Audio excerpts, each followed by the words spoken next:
Welcome to Midnight Cases. If you're awake when the world is asleep, I'll keep you company with true crime stories.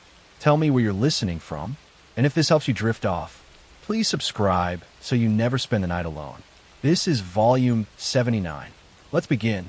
I'm going to tell you a story about a young woman who disappeared while jogging, about a case that gripped an entire nation with its twists and turns, and about how a seemingly random attack exposed lies that ran deeper than anyone could have imagined. In November 2016, Sherry Papini was a 34-year-old wife and mother living in Redding, California. On November 2nd, she went out for her usual afternoon jog near her home while her husband Keith was at work and their two young children were at daycare. When Keith came home that evening, Sherry wasn't there. Her phone was found along the jogging trail with strands of her hair tangled in the earbuds. Her disappearance set off a massive search effort. Keith Papini made emotional public pleas for his wife's safe return. He described Sherry as a devoted mother who would never voluntarily leave her children. Search parties combed the area where she had been jogging. Police investigated whether she had been abducted or if something else had happened. The case received national media attention, with many people following the story and hoping for Sherry's safe return. On Thanksgiving morning, November 24th, 2016, 3 weeks after she vanished, Sherry Papini suddenly reappeared. She was found on the side of a highway about 150 miles from her home, bound with chains and with a bag over her head. A passing motorist spotted her and called police. She was rushed to the hospital where doctors found she had lost weight, had bruises and burns on her body, and appeared traumatized. Sherry told police an incredible story. She claimed that 2 Hispanic women had abducted her while she was jogging.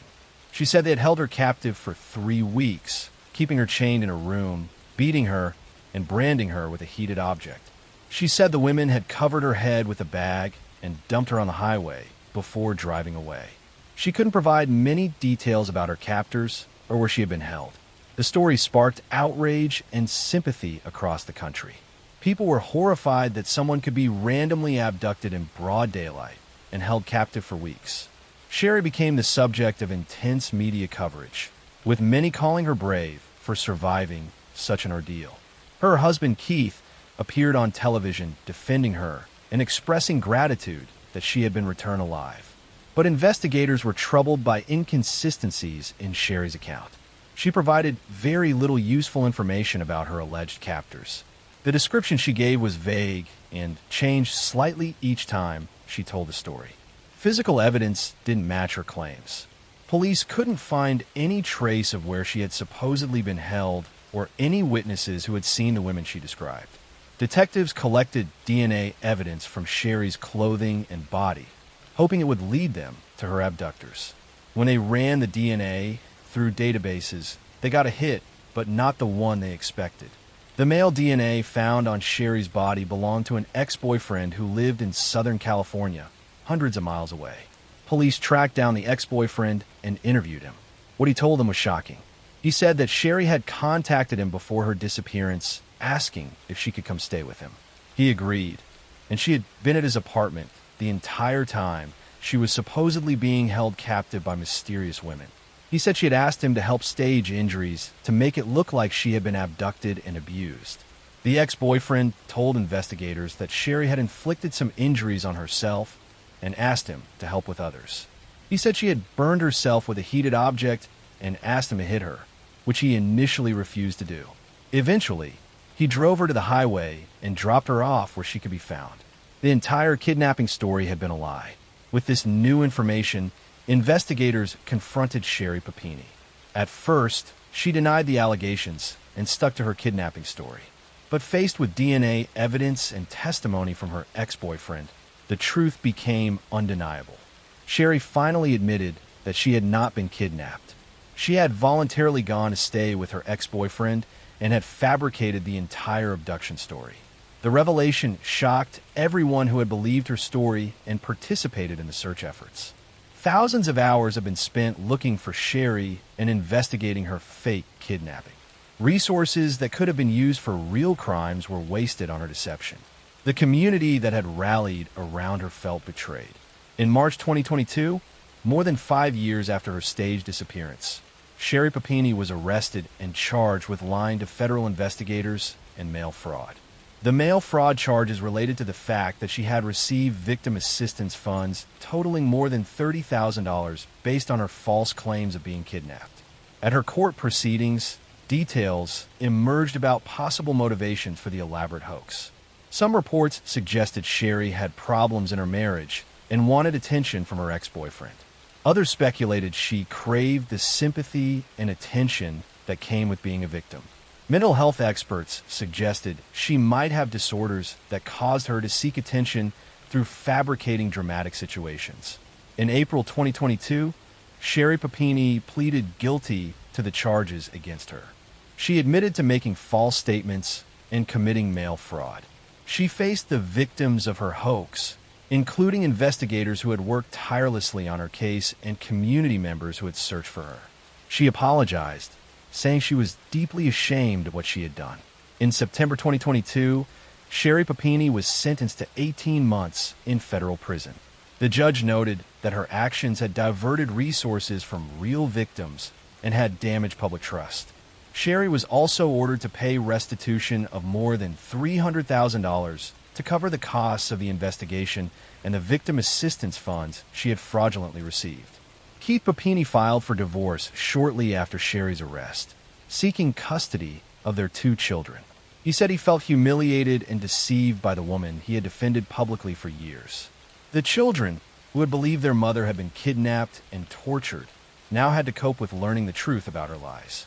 The case became infamous as an example of how someone could fabricate an entire crime and deceive not just their family, but law enforcement and the entire nation. Sherry Papini had staged an elaborate hoax that caused immense pain and wasted countless resources. Her story captivated America, but for all the wrong reasons, serving as a reminder that sometimes the most dramatic stories turn out to be nothing more than carefully constructed lies designed to gain attention and sympathy at the expense of truth and real victims who genuinely need help. Next story, I'm going to tell you a story about a seemingly perfect military family, about a pregnant woman and her 2 daughters who were brutally taken from their home, and about how a respected Army officer's secret life led to one of the most shocking crimes to ever occur on an American military base. In December 2008, 34-year-old Erin Corwin lived with her husband John at the Marine Corps Air Ground Combat Center in 29 Palms, California. Wait, let me tell you a different story. In February 1970, Colette McDonald and her 2 young daughters, 5-year-old Kimberly and 2-year-old Kristen, were found deceased in their home at Fort Bragg, North Carolina. Colette was pregnant with her 3rd child. The scene was one of unimaginable violence. All 3 had been attacked with multiple weapons. The house showed signs of a struggle, with furniture overturned and blood throughout several rooms. The person who reported the crime was Colette's husband, Dr. Jeffrey McDonald, a Green Beret physician and captain in the Army. When military police arrived, they found Jeffrey wounded but alive.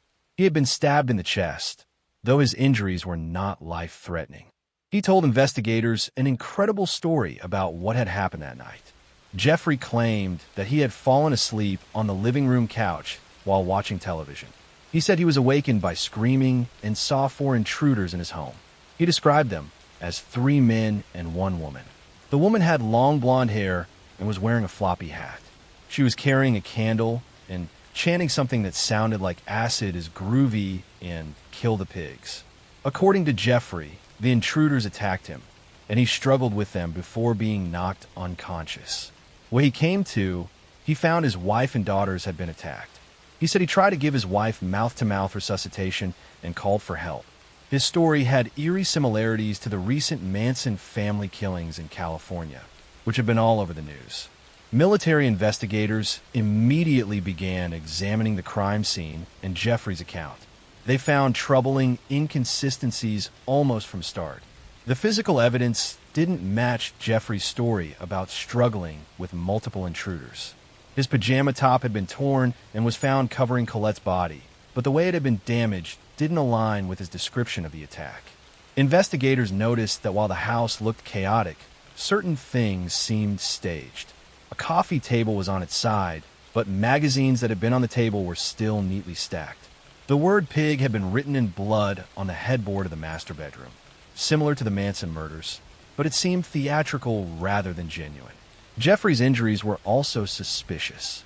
While he had been stabbed, the wound was relatively superficial and had missed all vital organs. His wife and children had suffered dozens of brutal wounds from multiple weapons, including a knife and an ice pick, yet Jeffrey's single stab wound appeared almost surgical in its precision and lack of severity. Most damning was the physical evidence involving Jeffrey's pajama top. Forensic analysis showed that the fabric had been damaged in a way that suggested Colette had been wearing it or it had been draped over her when she was stabbed. The holes in the fabric lined up with her wounds. This directly contradicted Jeffrey's claim that he had been wearing the top during his struggle with intruders. Investigators also found fibers from Jeffrey's pajama top under Kimberly's fingernails and throughout the crime scene in ways that didn't match his version of events. The evidence suggested Jeffrey had been present when his family was attacked, not lying unconscious in another room. In May 1970, the military charged Jeffrey McDonald with the deaths of his wife and daughters. However, the charges were dropped in October 1970 due to insufficient evidence, and Jeffrey was honorably discharged from the Army. He moved to California and resumed his medical career, becoming a successful emergency room physician. But the case wasn't closed. Colette's stepfather, Freddie Kassab, had initially supported Jeffrey, but became convinced over time that his son-in-law was guilty. Kassab conducted his own investigation and pressured authorities to reopen the case. He collected evidence and wouldn't let the case be forgotten. In 1974, a federal grand jury was convened to examine the case. After hearing testimony and reviewing evidence, they indicted Jeffrey McDonald on 3 counts of ending life. His trial finally began in July 1979, nearly a decade after the crimes occurred. The trial lasted 7 weeks and became a media sensation. The prosecution presented detailed forensic evidence showing that Jeffrey's story was impossible. They demonstrated how the pajama top evidence proved he had been present during the attacks on his family. They showed that his wounds were inconsistent with the violent struggle he described. The prosecution also presented a possible motive. Evidence suggested that Jeffrey's marriage was not as perfect as he claimed. There were hints that he had been having affairs and that the responsibilities of family life were weighing on him.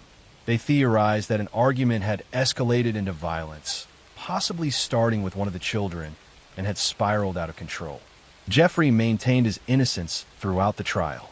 He insisted that intruders had committed the crimes and that he was being railroaded by a justice system that needed to blame someone. His defense team argued that the investigation had been flawed from the beginning and that evidence had been mishandled. In August 1979, Jeffrey McDonald was found guilty on 1 count of first-degree ending of life for Colette and 2 counts of second-degree ending of life for Kimberly and Kristen. He was sentenced to 3 consecutive life terms. He has been in federal prison ever since. For over 4 decades, Jeffrey McDonald has maintained his innocence and filed numerous appeals. He has claimed that new evidence supports his story of intruders, pointing to various leads that were supposedly not properly investigated. He has written books and given interviews declaring his innocence. But every appeal has been denied, and courts have consistently found that the evidence of his guilt remains overwhelming. The case inspired a best-selling book called Fatal Vision by Joe McGinnis, which was later made into a television miniseries. The book presented a damning portrait of Jeffrey McDonald as a narcissist who killed his family and then constructed an elaborate lie to cover it up. Colette McDonald was pregnant and had her whole life ahead of her. Kimberly was a bright kindergartner. Kristen was a playful toddler. All 3 were attacked in their own home, the place where they should have been safest. The evidence suggests they were killed by the person who should have protected them above all others. Jeffrey McDonald, now in his 80s, remains in federal prison. He continues to claim innocence, but the physical evidence that convicted him has never been successfully challenged. The case stands as one of the most notorious family annihilation cases in American history, a reminder that sometimes the greatest danger comes not from strangers in the night, but from within the family itself. Next story.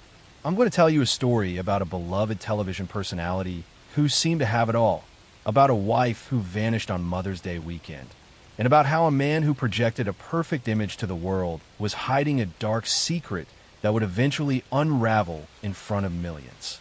In May 2009, Drew Peterson was a former police sergeant from Bolingbrook, Illinois, who had become infamous for the disappearance of his fourth wife. But the story really begins in 2007 when 23-year-old Stacy Peterson vanished without a trace, leaving behind 2 young children and a husband with a troubling past. Stacy and Callis had married Drew Peterson in 2003 when she was just 19 years old. Drew was 30 years older than Stacy and had already been married 3 times before. He was a police officer with the Bolingbrook Police Department, well known in the community and seemingly respectable.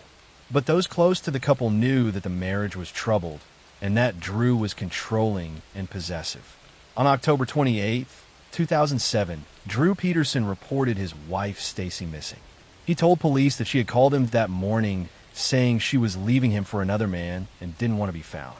He claimed she had packed some clothes and abandoned their 2 young children without saying goodbye.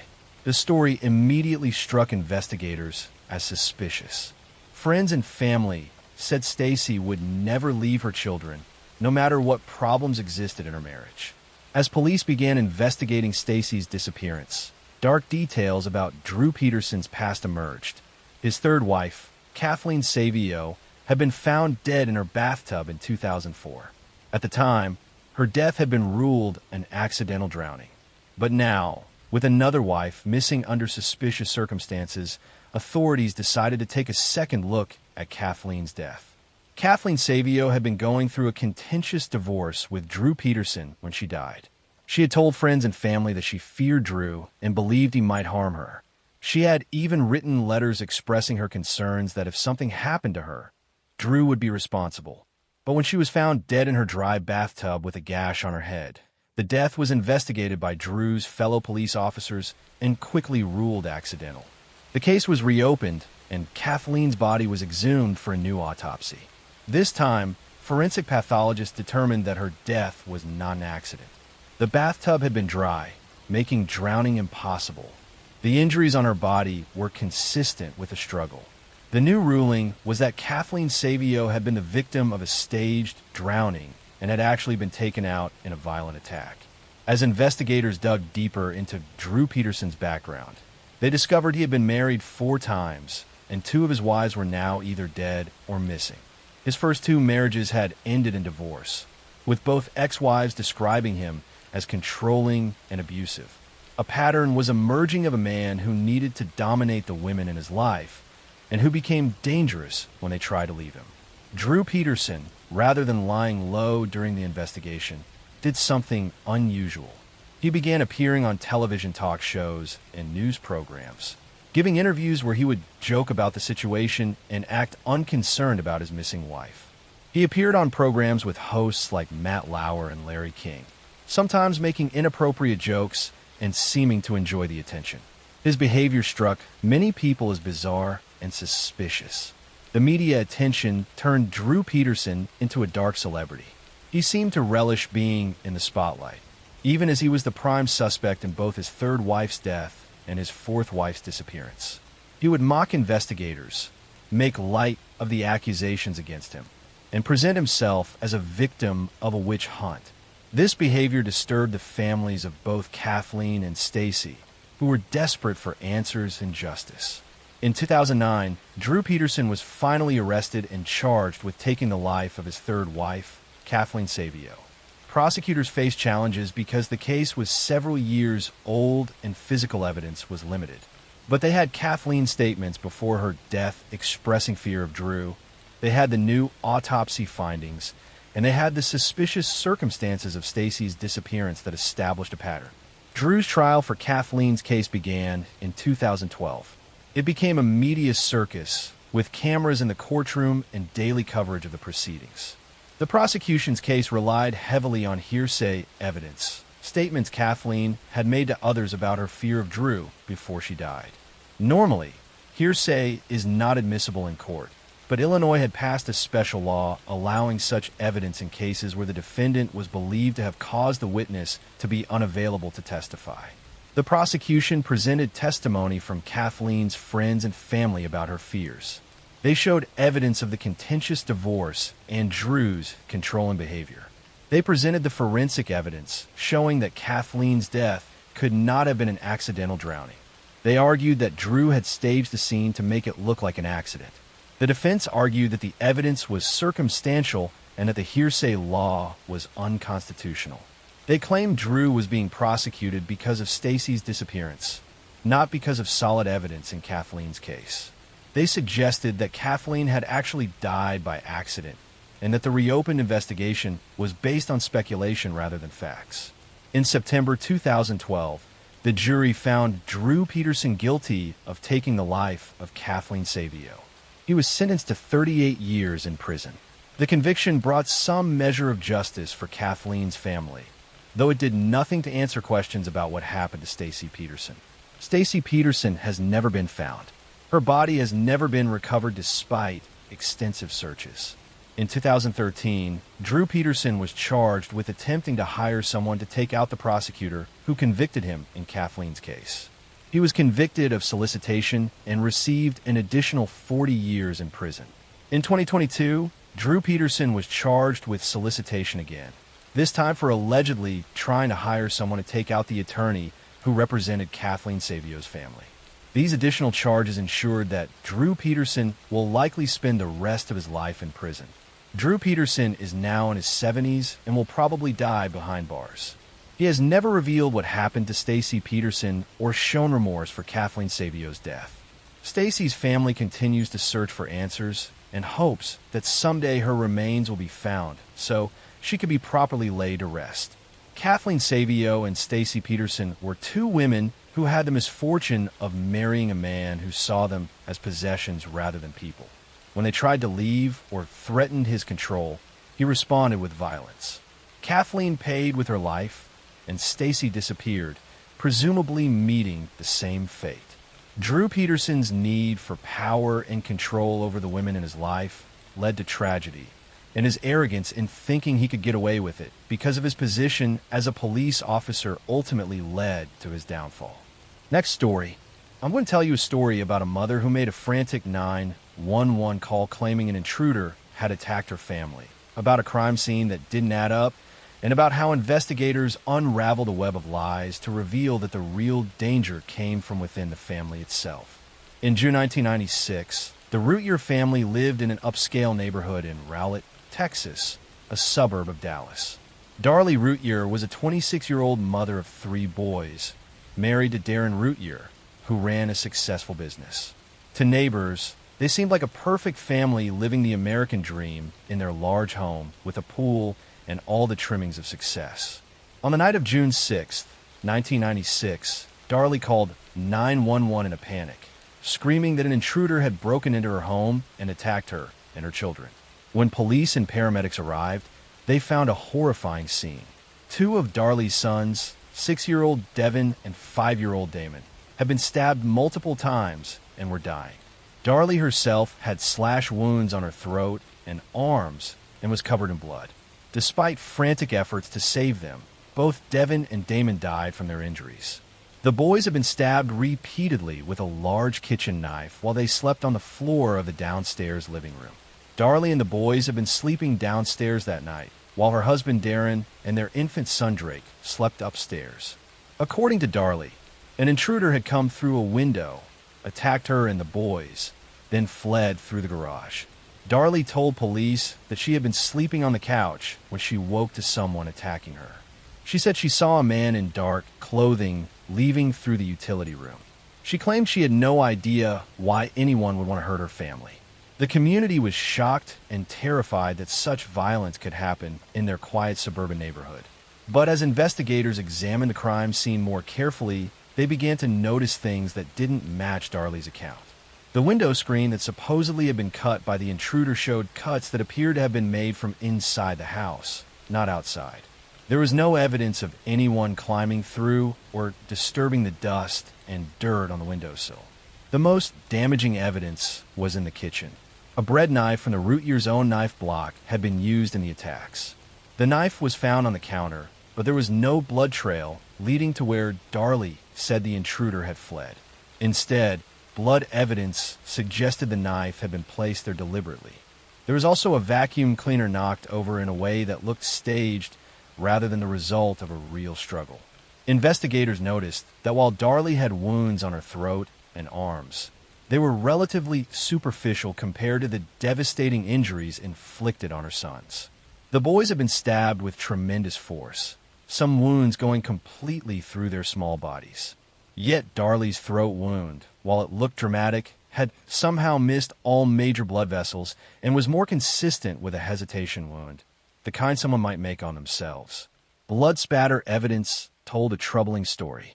Experts analyzed the patterns and determined that some of Darley's blood had landed on her nightshirt in ways that were only possible if she had been upright and moving during the attack, not lying down as she claimed.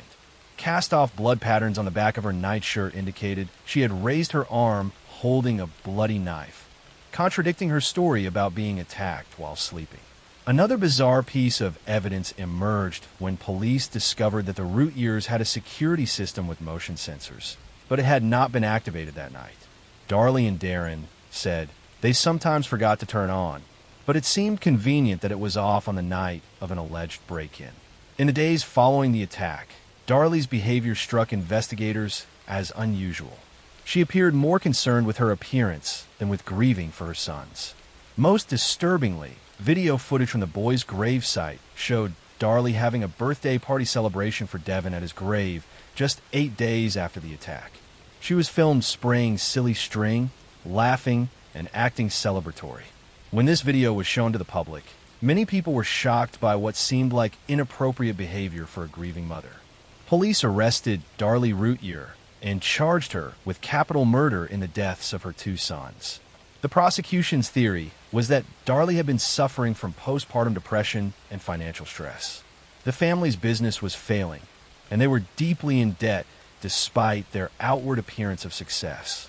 Prosecutors believed Darley had snapped and attacked her children, then staged the scene to look like an intruder had done it, inflicting superficial wounds on herself to support the story. Darley's trial began in January 1997, less than a year after the attacks.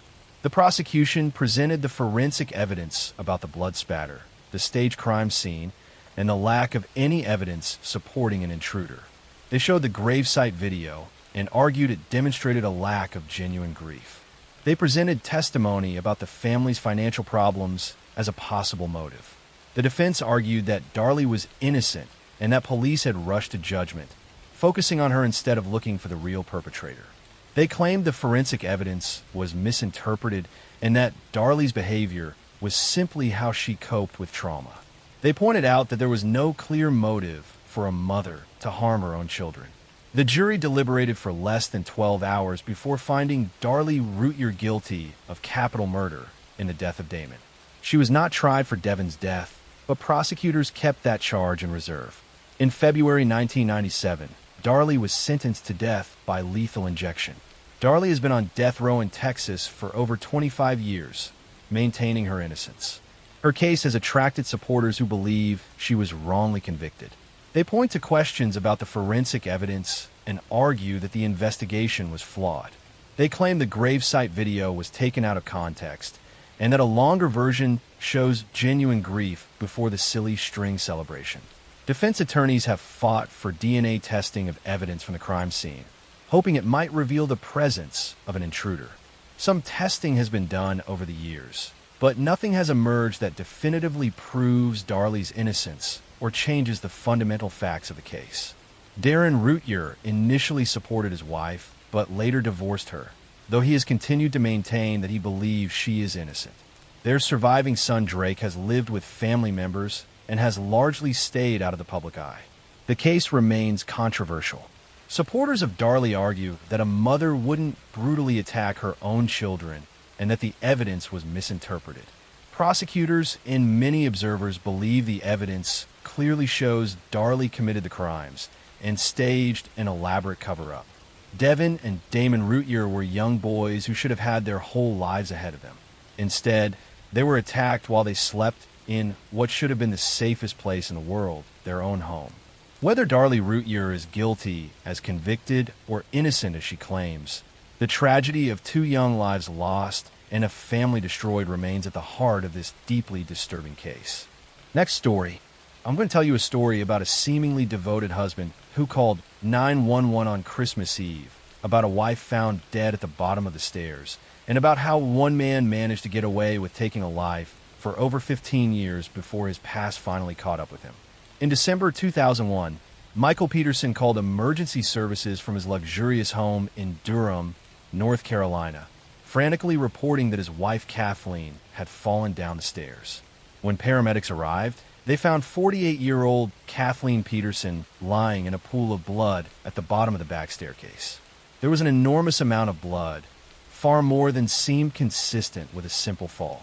Michael Peterson was a novelist and former newspaper columnist who had been married to Kathleen, a successful corporate executive, for several years. He told police that they had been relaxing by the pool that evening, drinking wine and talking. He said he had stayed outside while Kathleen went inside, and when he came in later, he found her lying at the bottom of the stairs, bleeding. He claimed she must have fallen after having too much to drink. But when investigators examined the scene more carefully, they became suspicious. The blood spatter patterns on the walls and ceiling suggested something more violent than a fall. There were 7 deep lacerations on Kathleen's scalp, and the injuries seemed inconsistent with falling downstairs. The sheer volume of blood indicated she had been bleeding for some time, raising questions about Michael's timeline of events. As police dug deeper into the Peterson family, they uncovered secrets that cast Michael in a very different light. They discovered that Michael was bisexual and had been communicating with male escorts online. Kathleen apparently hadn't known about this side of his life. Investigators found emails showing Michael had been arranging meetings with men, and some believed this secret life provided a possible motive if Kathleen had discovered the truth. Financial problems also emerged. Despite their wealthy appearance, the Petersons were deeply in debt. Michael's writing career wasn't as successful as it once had been, and they were struggling to maintain their expensive lifestyle. Kathleen had a large life insurance policy that would pay out significantly if she died, giving Michael another potential motive. Then investigators discovered something that would become central to the case. In 1985, while Michael Peterson was living in Germany as a Department of Defense contractor, a close family friend named Elizabeth Ratliff had been found dead at the bottom of her stairs. Michael had been one of the last people to see Elizabeth alive, and he had been involved in the investigation and aftermath of her death. At the time, Elizabeth's death had been ruled natural, attributed to a brain hemorrhage. But the similarities between Elizabeth's death and Kathleen's were striking. Both women were found at the bottom of staircases. Both had significant head injuries. Both had Michael Peterson closely connected to them. Authorities in Germany had Elizabeth's body exhumed, and a new autopsy concluded she had been the victim of a homicide, not a natural death. Michael Peterson was arrested and charged with first-degree ending of Kathleen's life. His trial began in 2003 and became a media sensation, partly because a French documentary crew had been given access to film the case for a series called The Staircase. The documentary would eventually become one of the most famous true crime series ever made. The prosecution's case centered on the forensic evidence. They brought in blood spatter expert Dwayne Deaver, who testified that the patterns of blood in the stairwell were consistent with beating, not a fall. He demonstrated how the cast-off patterns on the ceiling and walls indicated Kathleen had been struck repeatedly with an object.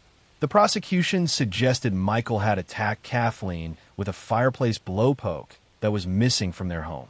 The defense argued that Kathleen had simply fallen down the stairs and that the unusual blood patterns were because she had remained conscious for a period of time, coughing and moving, which spread blood around the stairwell. They brought their own experts who challenged the prosecution's blood spatter analysis and suggested the injuries could have been caused by a fall. The issue of Elizabeth Ratliff's death became a major part of the trial. The prosecution was allowed to present evidence about Elizabeth's death to show a pattern of behavior. They argued that Michael had gotten away with taking one life in Germany and had used the same method years later with Kathleen.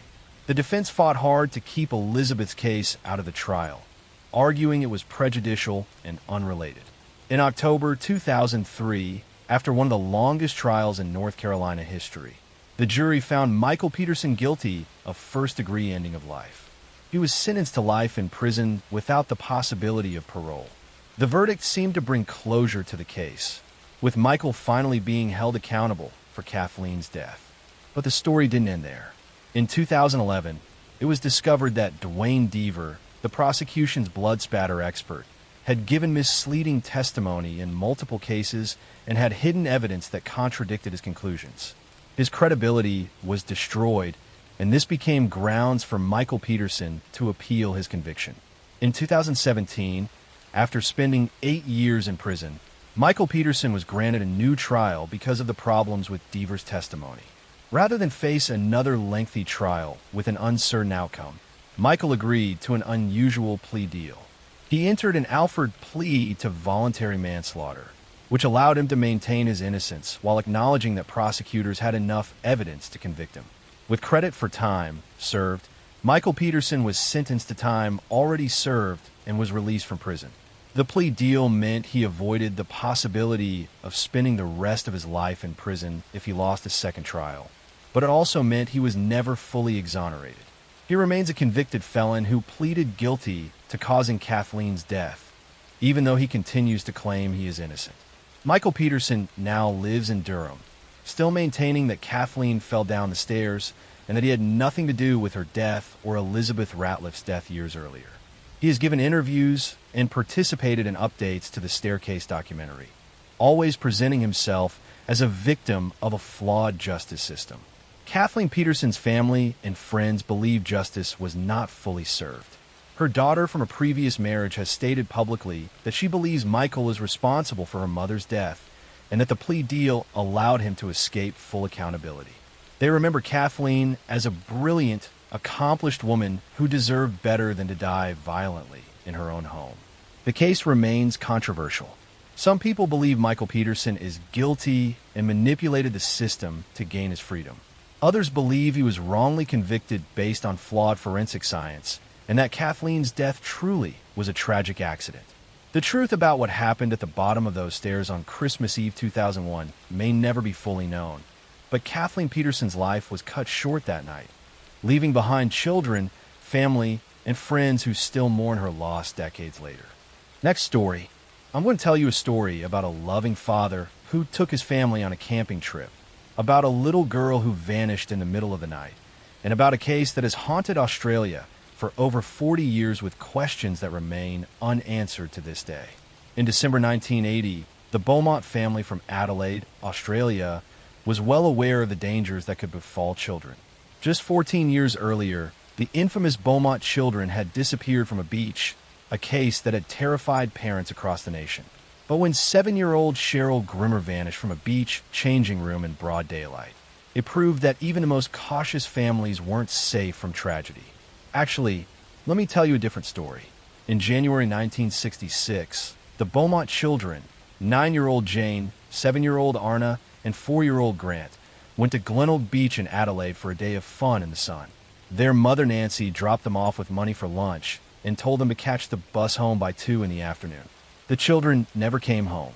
Witnesses reported seeing the 3 children playing on the beach with a tall, blond man in his 30s. The children seemed comfortable with him, and he appeared to be buying them treats and playing with them.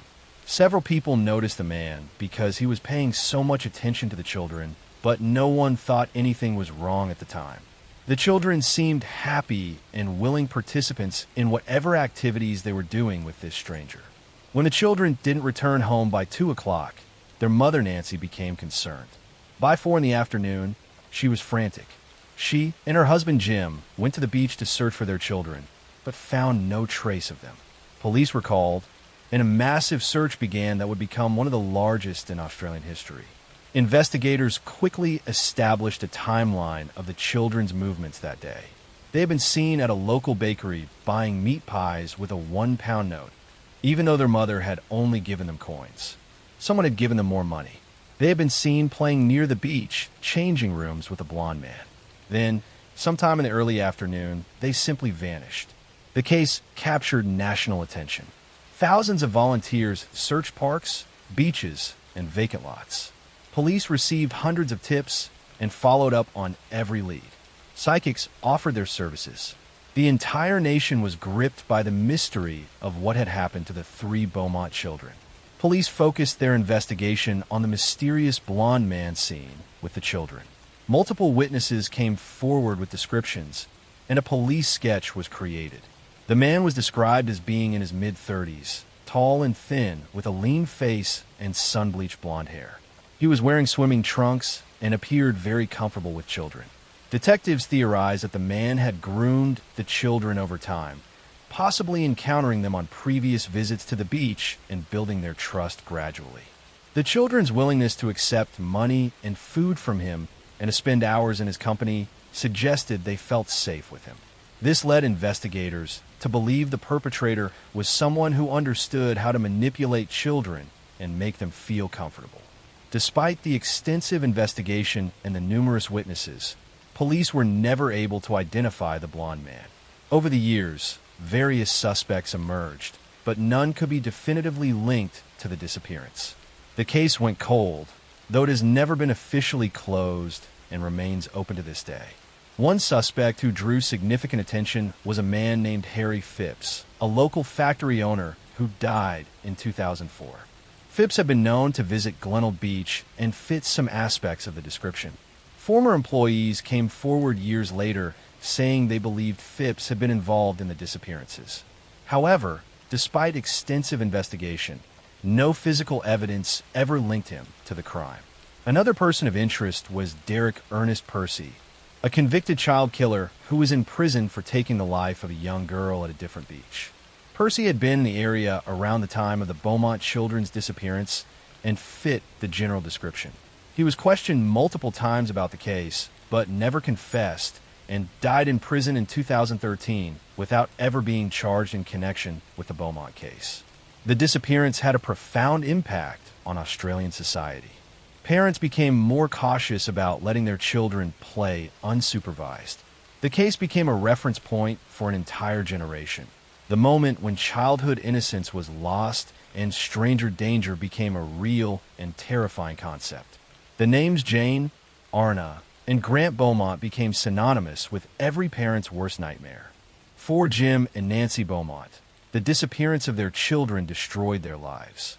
They spent decades hoping for answers, following up on tips, and never giving up the belief that their children might someday be found. Jim Beaumont said in interviews that he believed the children had been taken by someone who wanted children of their own, and he held out hope they might still be alive somewhere, unaware of their true identities. Nancy Beaumont maintained hope for many years, but eventually came to accept that her children were likely deceased. The couple's marriage struggled under the weight of the tragedy, and they eventually separated, though they remained connected by their shared loss. Jim Beaumont lived until 2020, passing away at 97 years old without ever learning what happened to his children.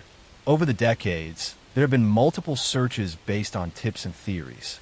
Properties have been excavated, locations have been searched with ground-penetrating radar, and numerous leads have been followed. In 2018, police conducted a search of a factory site that had belonged to Harry Phipps, but no remains were found. Each time a new search is announced, the case returns to the headlines, and a new generation learns about the three children who vanished from the beach. The Beaumont children case remains one of Australia's most enduring mysteries. Despite one of the most extensive investigations in the country's history, despite thousands of tips and multiple suspects, no one has ever been charged, and the children's remains have never been found. The case changed how Australians view child safety and remains a cautionary tale about the dangers children can face. Jane, Arna, and Grant Beaumont went to the beach on a summer day for what should have been a fun outing. They were responsible children who knew to catch the bus home and had done so many times before. But on that day, they encountered someone who saw them not as children with families and futures, but as victims. Their disappearance left a hole in their family and in the Australian consciousness that has never been filled. The case serves as a reminder that evil can strike when we least expect it, and that some mysteries may never be solved, leaving families to wonder forever what happened to the children they loved. Next story. I'm going to tell you a story about a young pregnant woman who was excited to meet the person selling baby clothes online, about a horrifying crime that shocked the nation, and about how a seemingly kind stranger turned out to be a monster who wanted to steal more than just possessions. In March 2015, 26-year-old Savannah Graywind was 7 months pregnant and preparing for the arrival of her baby girl. She lived with her parents in an apartment building in Fargo, North Dakota, and was excited about becoming a mother. Savannah was friendly, trusting, and looking forward to starting this new chapter of her life. On August 19, 2017, Savannah told her mother she was going upstairs to help a neighbor with a sewing project. The neighbor was Brooke Cruz, a 38-year-old woman who lived in the apartment directly above the Graywind family. Savannah thought she was just being a good neighbor by helping someone who had asked for assistance. She never came back downstairs. When Savannah didn't return after a reasonable amount of time, her family became worried. Her mother, Norberta, went upstairs to check on her, but received no answer when she knocked on Brooke Cruz's door. Hours passed, and Savannah still hadn't returned. Her parent called her cell phone repeatedly, but there was no answer. By that evening, they knew something was terribly wrong and called the police to report their daughter missing. Police began investigating immediately, interviewing neighbors and trying to establish where Savannah had gone. Brooke Cruz told police that Savannah had come to her apartment, but had left after a short time. She claimed she didn't know where Savannah had gone after that. Police searched the apartment building and the surrounding area, but found no sign of Savannah. The investigation intensified over the next few days. Savannah's family organized search parties, distributed flyers, and made emotional pleas for information. The community rallied around them, desperate to find the missing pregnant woman. Police continued to question neighbors and review any available surveillance footage from the area.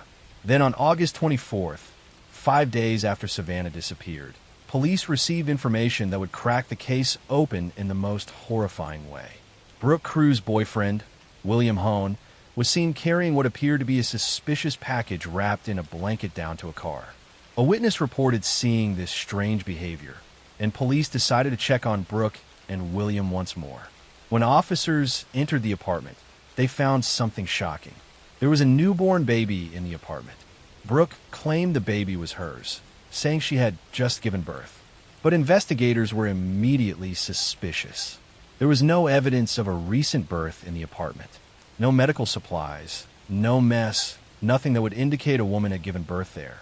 The baby appeared to be several days old, not newborn. Police obtained a search warrant and thoroughly searched the apartment and the areas around the building. They found disturbing evidence, including cleaning supplies and signs that something violent had occurred in the apartment. Most devastating of all, they discovered evidence that led them to the Red River, which flows through Fargo.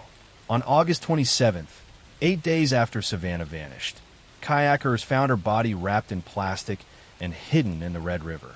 The discovery confirmed everyone's worst fears. Savannah Graywind had been taken from her family in the most brutal way imaginable. An autopsy revealed that Savannah had died from homicidal violence, and her baby had been removed from her body. The investigation revealed the horrifying truth about what had happened. Brooke Cruz had been faking a pregnancy for months, showing friends and family what appeared to be a growing belly and talking about her upcoming baby. But she wasn't actually pregnant. She had been planning to steal someone else's baby and claim it as her own. When Savannah came upstairs to help with the sewing project, Brooke attacked her. Using zip ties and other restraints, Brooke subdued Savannah and then performed a crude operation to remove her baby while Savannah was still alive or had just died. The brutality of the crime was almost incomprehensible. Brooke then took the baby and presented her as her own child. William Hone, Brooke's boyfriend, was aware of what had happened and helped cover up the crime. He assisted in disposing of Savannah's body and helped create false stories to tell police. While he claimed he hadn't participated in the actual attack or the removal of the baby, he was complicit in the cover-up and in hiding the evidence. Both Brooke Cruz and William Hone were arrested and charged with conspiracy to commit kidnapping and other related charges. The baby, miraculously, had survived and was physically healthy despite the traumatic circumstances of her birth. She was placed in the custody of Savannah's family, who named her Hazley Joe and have been raising her with love and devotion. Brooke Cruz' trial revealed the extent of her planning and deception. She had been researching how to induce labor and had been acquiring supplies for her plan. She had told elaborate lies to friends and family about her pregnancy, even posting ultrasound images online that weren't hers. When she realized she couldn't maintain the deception any longer, she targeted Savannah, someone vulnerable and trusting who lived in the same building. In February 2018, Brooke Cruz pleaded guilty to conspiracy to commit kidnapping, conspiracy to commit murder, and providing false information to law enforcement. She was sentenced to life in prison without the possibility of parole. During her sentencing, she showed little emotion and offered no real explanation for why she committed such a horrific act. William Hone went to trial and was convicted of conspiracy to commit kidnapping and lying to authorities about what happened. While the jury found he didn't directly participate in taking Savannah's life, he was sentenced to life in prison with the possibility of parole after serving a minimum sentence for his role in the crime and cover-up. The case led to the passage of Savannah's Act, federal legislation aimed at improving coordination between federal, state, and tribal law enforcement to address the crisis of missing and murdered Indigenous women. Savannah was a member of the Spirit Lake tribe, and her case highlighted the disproportionate violence faced by Native American women. Savannah Graywin's family has been raising Hazley Joe, ensuring that she knows about her mother and the love Savannah had for her even before she was born. They've shared photos and stories, creating a connection between Hazley and the mother she'll never get to meet. The little girl is growing up surrounded by family who love her and honor her mother's memory. Savannah Graywind was a young woman who should have experienced the joy of holding her baby for the first time, of watching her daughter grow, and of all the moments that make motherhood special. Instead, her life was stolen by someone who saw her as nothing more than a means to get what she wanted. The crime was so brutal and senseless that it's difficult to comprehend how one person could do such a thing to another. Savannah's memory lives on through her daughter and through the legislation that bears her name, helping to protect other Indigenous women from similar fates. Next story. I'm going to tell you a story about 3 young women who accepted a ride from a friendly stranger, about a terrifying ordeal that lasted over a decade, and about how one brave woman's escape finally exposed a house of horrors hidden in plain sight in a quiet Cleveland neighborhood. On August 23, 2002, 16-year-old Gina De Jesus was walking home from school in Cleveland, Ohio, when a man she vaguely knew from the neighborhood offered her a ride. The man was Ariel Castro, the father of one of her friends. Gina had no reason to fear him, so she accepted the ride. She was never seen by her family again, at least not for over a decade. Gina wasn't Ariel Castro's first victim.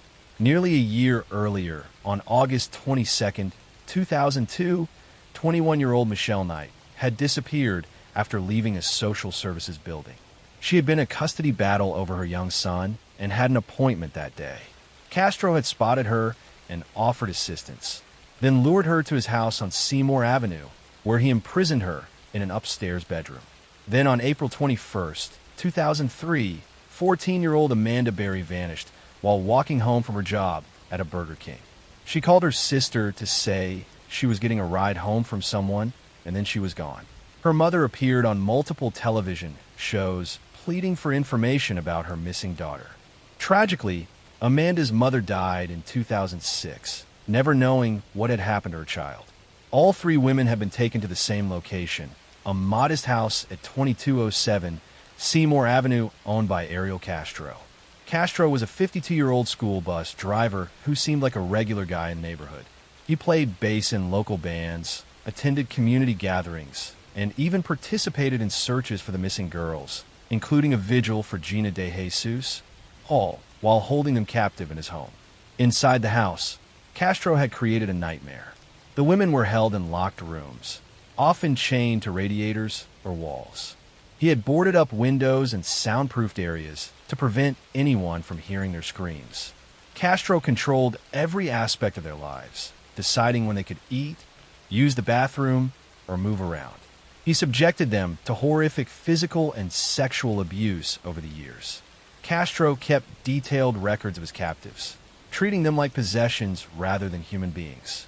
He would play psychological games, sometimes pretending he was going to let them go, only to crush their hopes. He isolated each woman from the others for long periods, preventing them from forming bonds that might give them strength to resist.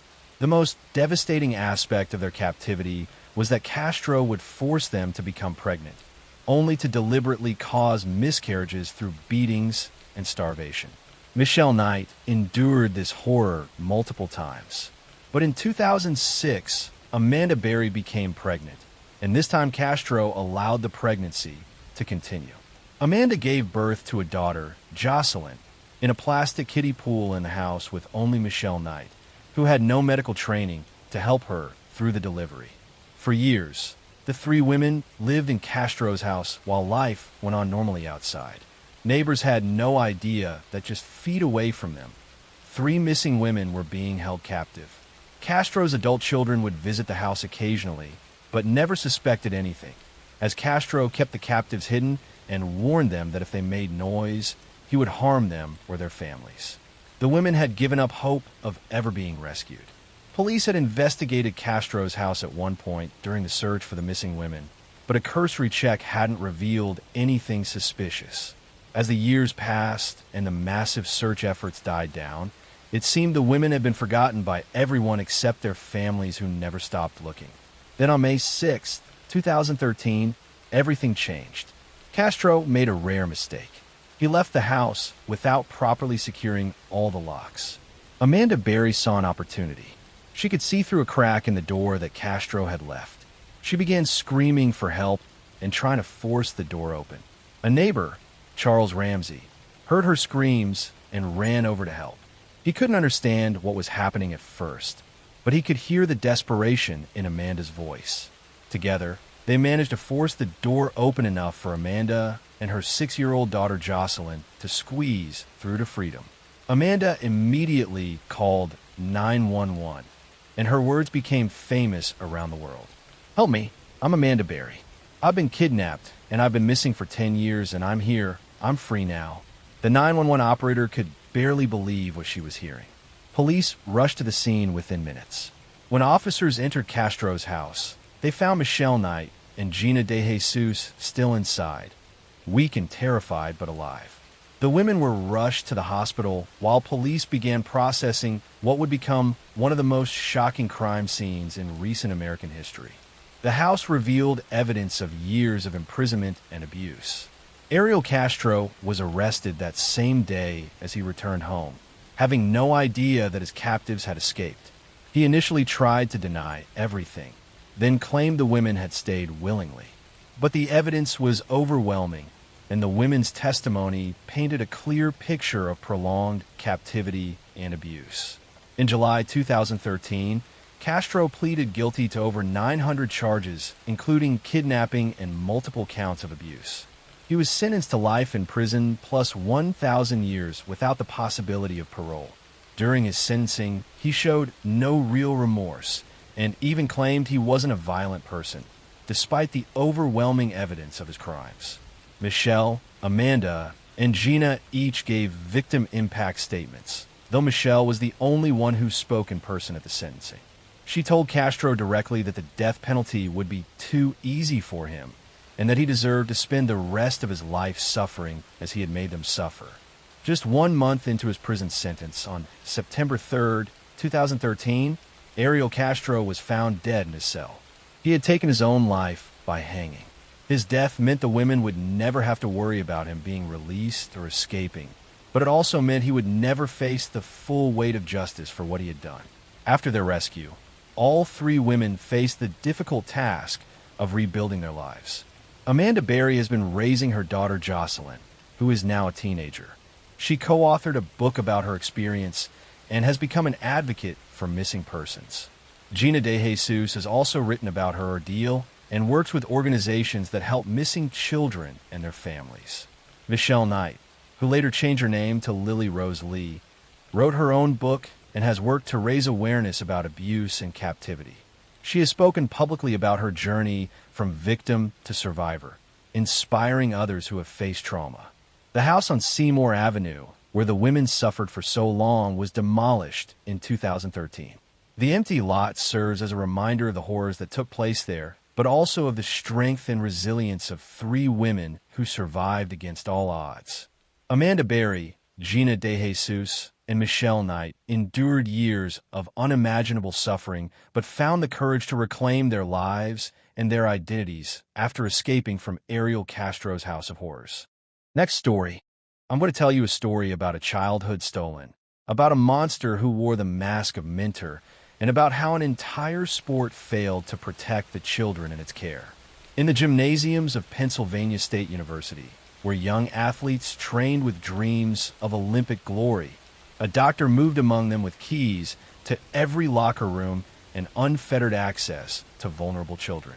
Parents trusted him completely, grateful their daughters were receiving medical care from such a respected professional.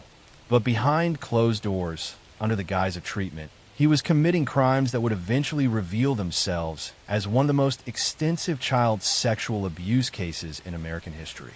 This is the story of Larry Nassar, a sports medicine doctor who sexually abused at least 265 young female athletes over more than 2 decades.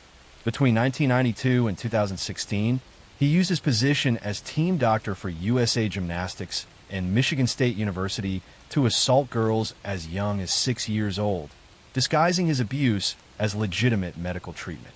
His crimes were enabled by institutions that ignored complaints, silenced victims, and protected their reputations rather than the children in their care. Lawrence Gerard Nassar was born on August 16, 1963, in Farmington Hills, Michigan. He grew up in a middle-class family where education and achievement were valued. His childhood appeared unremarkable, with no obvious signs of the predator he would become.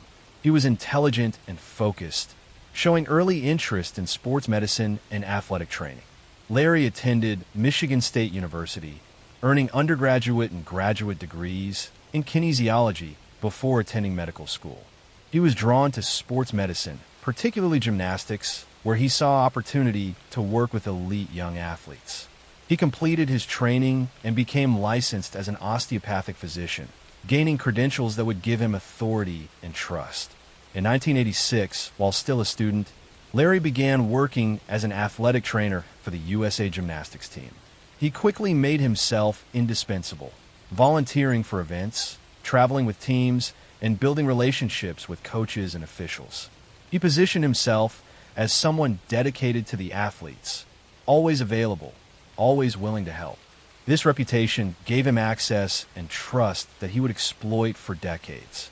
Larry developed a technique he claimed was a legitimate treatment for various athletic injuries, particularly back and hip pain. He called it pelvic floor therapy and told athletes it required internal manipulation. In reality, he was sexually assaulting them, penetrating them with his unloved hands while claiming it was medical treatment. The girls were confused and uncomfortable, but trusted that a doctor knew what he was doing. He would perform these assaults in exam rooms, often with parents present in the room, but positioned so they could not see what his hands were doing beneath a sheet. He would chat casually with parents while assaulting their daughters. His demeanor so professional and relaxed that no one suspected anything inappropriate was happening. Larry targeted young gymnasts who were vulnerable and unlikely to question authority. These were girls who had been trained from early childhood to obey coaches and medical staff without question, to push through pain and discomfort, to trust that adults in positions of authority had their best interests at heart. Their conditioning made them perfect victims for someone who understood how to exploit that trust. Over 2 decades, Larry assaulted hundreds of girls. Some were Olympic medalists, elite athletes whose names the world knew. Most were young gymnasts training at local clubs, girls with Olympic dreams who trusted that the national team doctor was providing them with the best care possible. He assaulted them at competitions, at training camps, at his office at Michigan State University, and even at his home where parents would bring their daughters for treatment. Reports of Larry's abuse began surfacing as early as the 1990s, but they were consistently dismissed or ignored. Young athletes complained to coaches, to USA Gymnastics officials, to Michigan State administrators. Each time, the institutions chose to protect Larry rather than investigate the claims. Officials told victims they were misunderstanding legitimate medical treatment. Some were warned that speaking out would damage their careers and the sport they loved. In 2004, a young gymnast reported Larry's abuse to Michigan State University police. An investigation was conducted but closed without charges. Larry was allowed to continue practicing. In 2014, another athlete filed a complaint with the university. Again, an investigation concluded that Larry's techniques were legitimate medical procedures. The institution sided with the doctor rather than the victim. The breakthrough came in 2016 when former gymnast Rachel Den Hollander went public with detailed accusations against Larry. Her willingness to speak openly, using her real name and providing specific accounts, gave other victims courage to come forward. Within months, dozens and then hundreds of women and girls reported that Larry had assaulted them during supposed medical treatments. Investigations by police and journalists revealed the staggering scope of Larry's crimes and the systematic failures by USA Gymnastics and Michigan State University to protect children in their care. Internal documents showed that officials had received numerous complaints over decades, but had taken no meaningful action to stop Larry or protect future victims. Larry Nassar was arrested in December 2016 on child pornography charges. As the investigation expanded, he was charged with multiple counts of criminal sexual conduct spanning decades. Faced with overwhelming evidence from hundreds of victims, he eventually pleaded guilty to avoid trial. His sentencing hearings in January 2018 became historic moments. Over 7 days, 156 victims gave impact statements describing how Larry's abuse had affected their lives. Olympic champions like Ali Raisman, Michaela Maroney, and Simone Biles spoke publicly about being abused by the doctor they had trusted. Judge Rosemary Aquilina allowed every victim who wanted to speak the opportunity to confront Larry.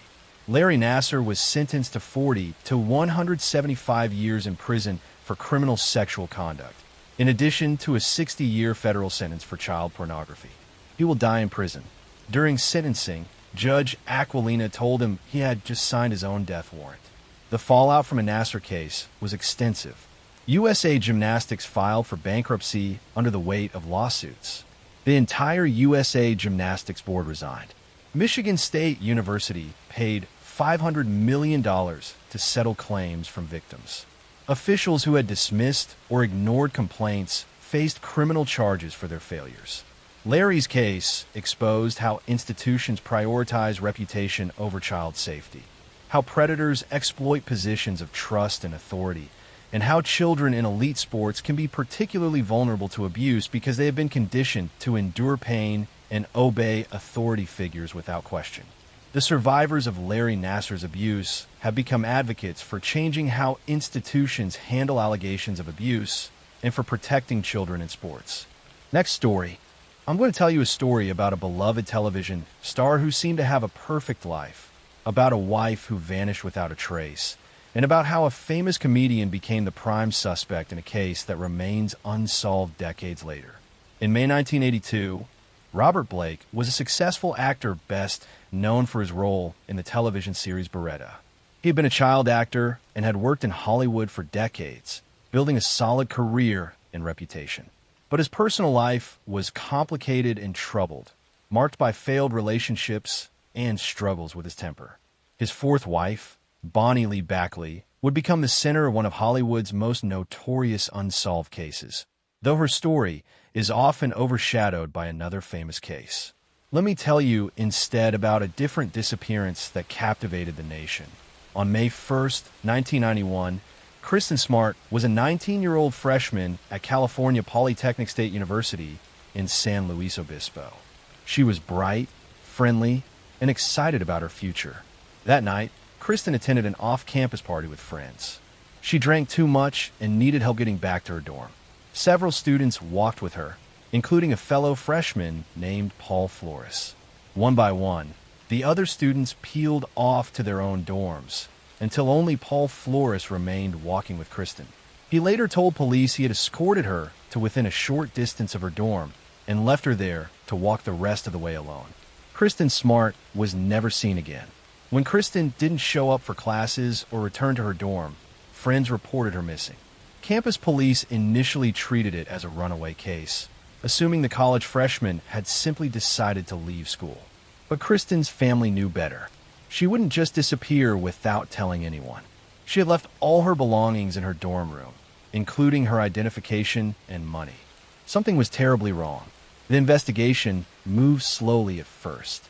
Critical time was lost as authorities failed to treat Kristen's disappearance with the urgency it deserved. By the time they began seriously investigating, important evidence may have already been lost. Campus police had failed to properly search the area or interview witnesses immediately after Kristen vanished. Paul Flores quickly became a person of interest in the case. He had been the last person seen with Kristen, and his story had inconsistencies. Witnesses reported seeing a black eye on Paul's face in the days after Kristen disappeared, an injury he couldn't adequately explain.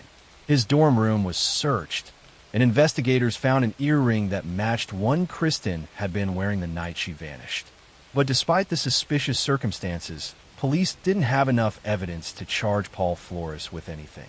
There was no body, no crime scene, and no definitive proof that a crime had even occurred. Paul maintained that he had left Kristen near her dorm and knew nothing about what happened to her. Without more evidence, the case stalled.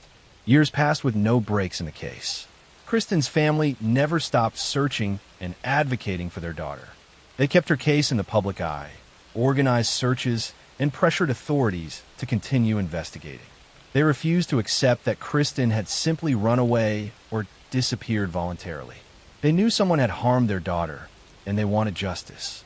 In 2016, the case received renewed attention when the podcast Your Own Backyard began investigating Kristen's disappearance.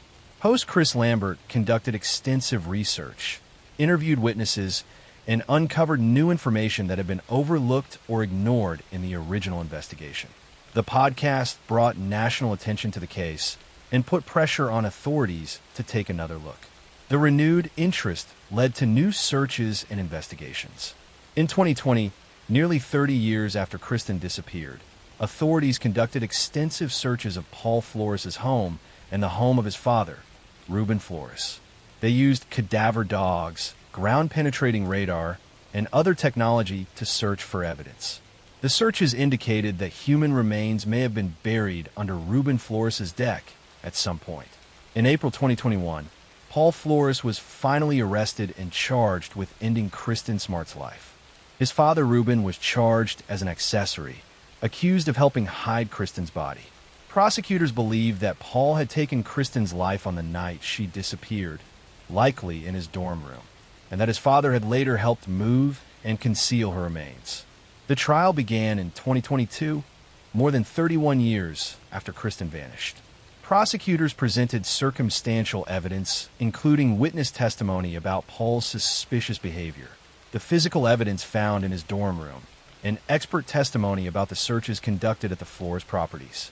They argued that Paul had attacked Kristen during or after walking her home that night, and that he and his father had covered up the crime for decades. The defense argued that there was no direct evidence linking Paul to Kristen's disappearance. They pointed out that no body had been found and that the case relied entirely on circumstantial evidence and speculation. They suggested that other scenarios could explain what happened to Kristen. In October 2022, the jury reached their verdict. Paul Flores was found guilty of first-degree ending of life in the death of Kristen Smart. His father, Ruben, was found not guilty of being an accessory. Paul was sentenced to 25 years to life in prison. After more than 3 decades, Kristen's family finally had some measure of justice. However, one crucial question remains unanswered. Where is Kristen Smart's body? Despite the conviction, Paul Flores has never revealed what he did with Kristen's remains. Her family still doesn't have the closure of being able to lay their daughter to rest. The searches of the florist properties suggested remains had been there at some point, but had been moved. The Kristen Smart case highlighted serious failures in how missing persons cases are initially handled. The slow response from campus police, the failure to immediately secure potential crime scenes, and the years of inadequate investigation all contributed to the difficulty in solving the case. Changes have been made in how universities handle missing student cases, partly because of lessons learned from Kristen's disappearance. For Kristen's parents and family, the conviction brought some relief, but not complete peace. They had spent over 3 decades searching for their daughter and fighting for justice. They had never given up hope that someone would be held accountable for taking Kristen from them. Kristen Smart was a young woman with her whole life ahead of her. She should have graduated from college, built a career, and had a family of her own. Instead, her life was cut short by someone she thought was helping her get home safely. Her case serves as a reminder that danger can come from unexpected places and that families should never give up fighting for justice, no matter how much time has passed. Next story. I'm going to tell you a story about a respected doctor who lived a secret double life, about a physician who took the lives of over 200 patients, and about how one of the most prolific serial killers in history operated undetected for decades while hiding behind his white coat and good reputation. Harold Shipman was a family doctor in Hyde, England, a small town near Manchester. For years, he was known as a caring and dedicated physician who made house calls and spent time with his elderly patients. People in the community trusted him completely. But between 1975 and 1998, Dr. Shipman systematically ended the lives of at least 215 patients, though the actual number may be much higher, making him one of the most prolific serial killers in recorded history. Shipman was born in 1946 and grew up in a working-class family in Nottingham. His mother was diagnosed with lung cancer when he was a teenager, and he watched as doctors administered morphine to ease her pain in her final days. Some psychologists later suggested this experience may have influenced his later crimes, as he seemed fascinated by the power doctors held over life and death. After medical school, Shipman began his career as a general practitioner. In 1975, he joined a medical practice in Todmorden, but was forced to resign in 1975 after he was caught forging prescriptions for pethidine, a powerful painkiller, for his own use. He was fined and briefly attended a drug rehabilitation program. Most doctors caught in such circumstances would lose their medical license permanently, but Shipman was allowed to continue practicing medicine after a short suspension. In 1977, Shipman joined a new practice in Hyde and eventually opened his own solo practice in 1993. It was during these years that his killing spree accelerated. His method was simple and difficult to detect. He would visit elderly patients at their homes, often patients who lived alone. He would inject them with lethal doses of diamorphine, a form of heroin used for pain management. The drug would cause respiratory failure, and the patients would die within minutes. After administering the fatal injection, Shipman would wait with the body for a short time, then call family members or emergency services to report that the patient had died. Because he was their trusted doctor, and because the victims were elderly and often had existing health conditions, their deaths didn't raise immediate suspicion. Shipman would certify the deaths himself, listing natural causes such as heart failure or old age. Many of Shipman's victims were widows who lived alone. They trusted their doctor completely and welcomed him into their homes. Some had been his patient for years. They had no reason to fear the man who was supposed to be caring for their health. Shipman would chat with them pleasantly, then inject them with poison when they weren't expecting it. What made Shipman particularly dangerous was his position of authority and trust. As a doctor, he had access to controlled drugs and the ability to certify deaths without arousing suspicion. He was well respected in the community and had built strong relationships with his patients. No one questioned his judgment when elderly patients died, even when the death rate among his patients was significantly higher than other doctors in the area. The case began to unravel in 1998 when a local funeral director named Alan Massey noticed an unusual pattern. He observed that an abnormally high number of Shipman's patients were dying, and many of them were found fully clothed and sitting in chairs, which was unusual for natural deaths. He also noticed that Shipman was almost always the last person to see these patients alive and was often present when the bodies were discovered. Around the same time, concerns were raised about the will of one of Shipman's victims, Kathleen Grundy. Kathleen was a wealthy, 81-year-old former mayoress who had been found dead in her home in June 1998. Shipman had been the last person to see her alive, claiming he had visited to take a blood sample.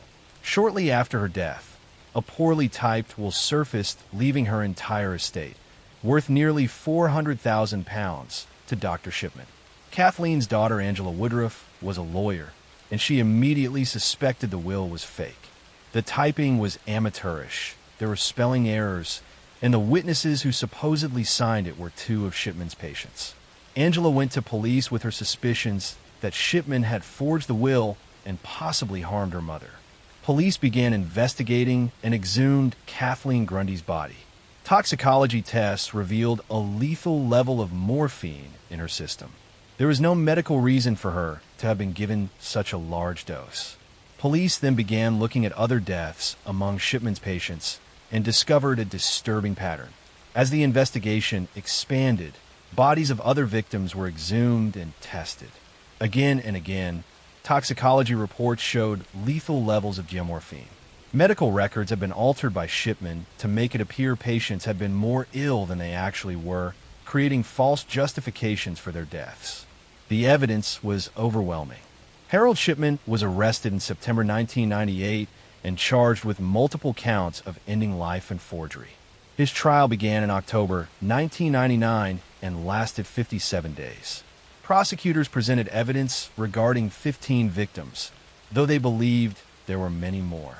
The trial focused on cases where the evidence was strongest, including toxicology reports, medical records showing Shipman's alterations, and testimony about his behavior.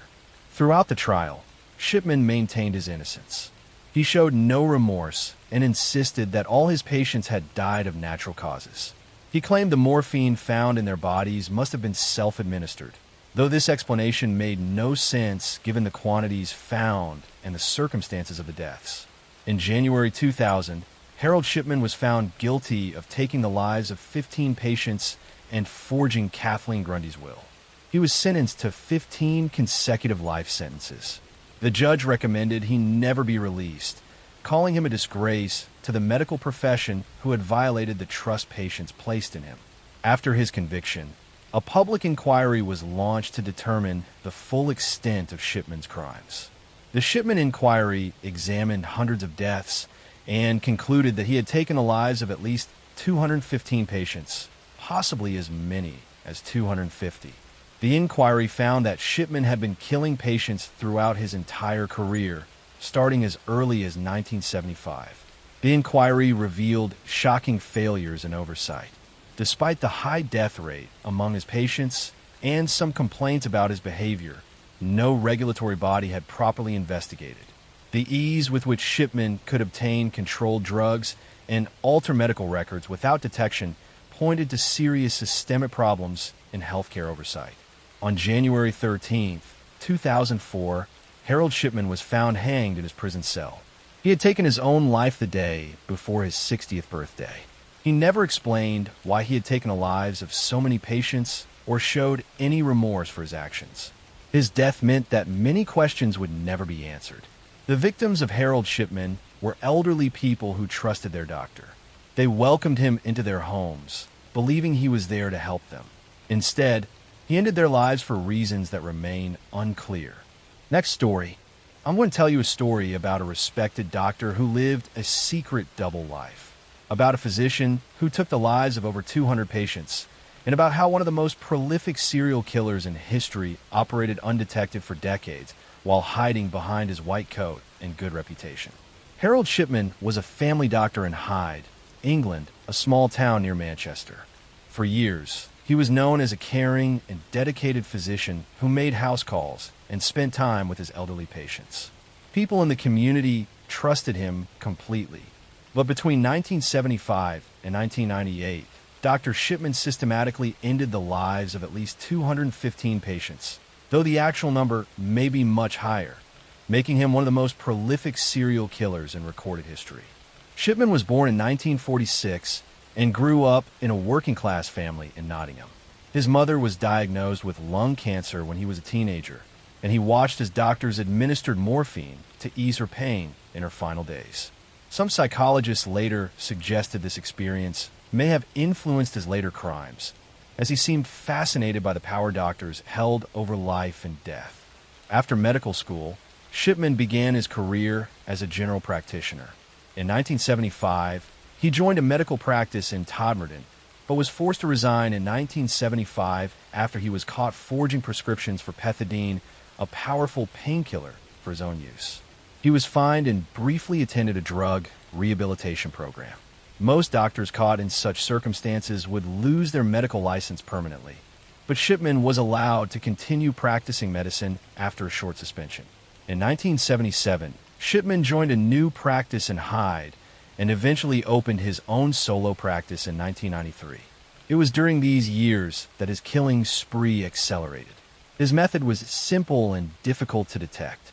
He would visit elderly patients at their homes, often patients who lived alone.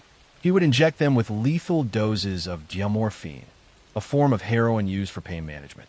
The drug would cause respiratory failure, and the patients would die within minutes. After administering the fatal injection, Shipman would wait with the body for a short time, then call family members or emergency services to report that the patient had died. Because he was their trusted doctor, and because the victims were elderly and often had existing health conditions, their deaths didn't raise immediate suspicion.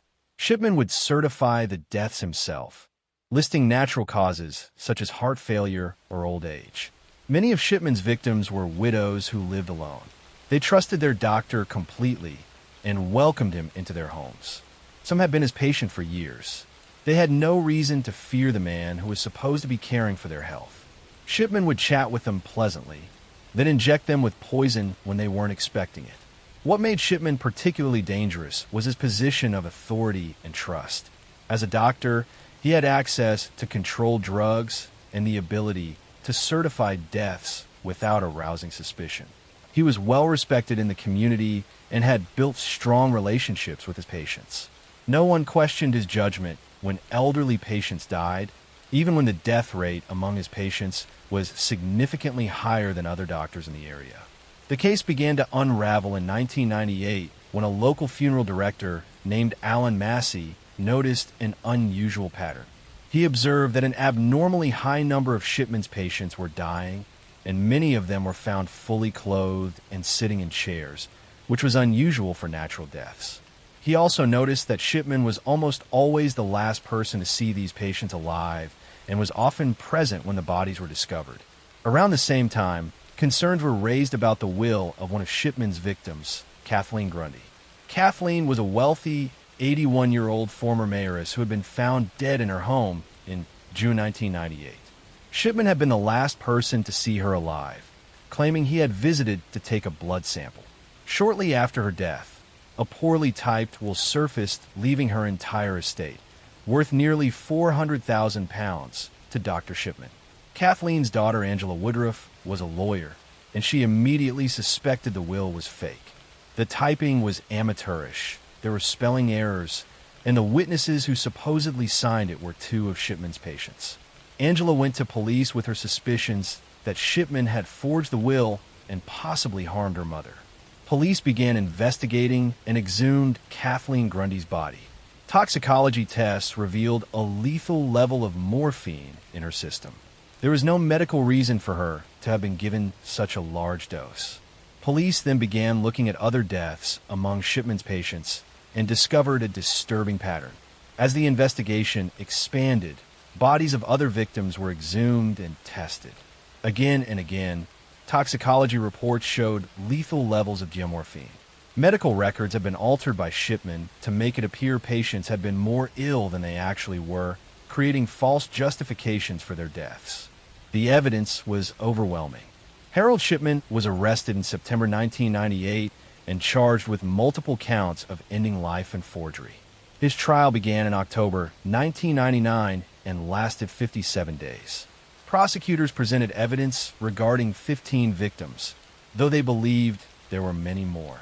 The trial focused on cases where the evidence was strongest, including toxicology reports, medical records showing Shipman's alterations, and testimony about his behavior.